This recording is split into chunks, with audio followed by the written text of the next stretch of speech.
Hey, welcome back. Well, check out this video shot by photojournalist Art Meadales out at TPC Deer Run. They had some great weather out there today around the Quad Cities as well, just in time for their last weekend of open golf. Well, James, I know you like some golf. You getting out there this weekend? I'm tearing. I tearing cannot up. believe the Tearing golf up. season's coming to an end at some of these golf courses. I know. Yeah. There's a few golf courses they're staying open just for a little bit longer. So there is hope. There's a little bit of hope. But yeah. given the weather pattern that we expect to see these next couple of weeks, it may be a bit of a challenge.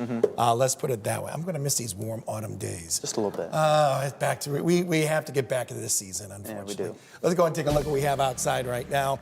With the help of our Bridgepoint camera, all looking really good. Quiet skies. Of course, on a wonderful day it turned out to be with those temperatures averaging around 70 degrees. And of course, we had a lot of sunshine to work in our day as well. So not a bad way for the first half of the weekend. Of course, that would change with those temperatures coming in for tomorrow. We'll get to that in just a little bit. But flow mainly coming out of the north and west. A few high thin clouds may be encountered around here later on tonight, but otherwise should be a pretty quiet night out there for many of us. Any active weather that returns in our forecast will still be on track for the brand new week. In order, we're seeing not just one, but two systems that will definitely be impacting. That's the first system, as we just talked about, going on in California with all those heavy rains. We'll get a smidgen of that as we make our way into about Monday night or so.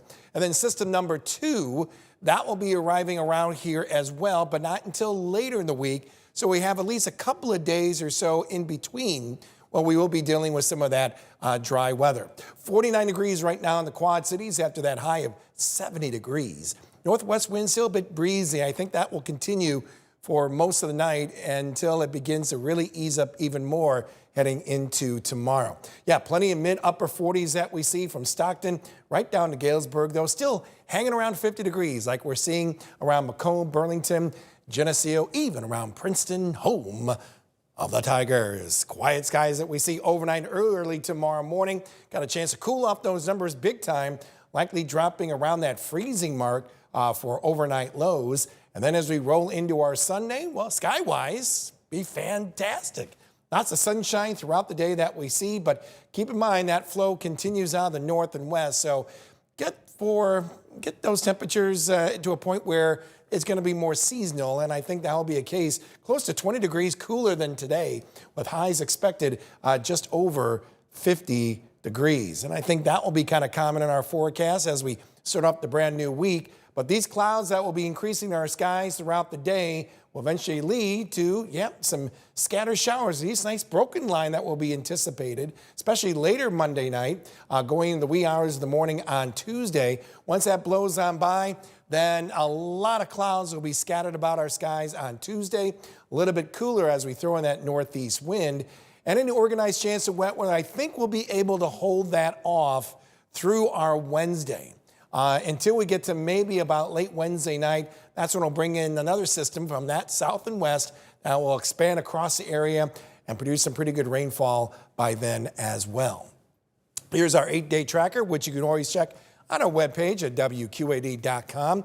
And you can see, we got some more wet weather later on in the week, especially Thursday going into Friday. That may lead to maybe a good inch of rain before it's all said and done. And then as we get to that following weekend, things are looking nice and dry until we get to Thanksgiving week itself. And there's going to be several rounds of some wet weather. But as those temperatures begin to fall, well, we have to be keeping an eye on maybe kind of a rain or rain-snow mix as we get to the next couple of days after Thanksgiving Day itself. So we'll see how that all turns out. Your 3-degree guarantee, sponsored by good friends at Erickson Chevrolet in Milan. I was forecasting 69. It got to 70. Would have loved that bullseye, but we'll take it. Another $20. Harrison in the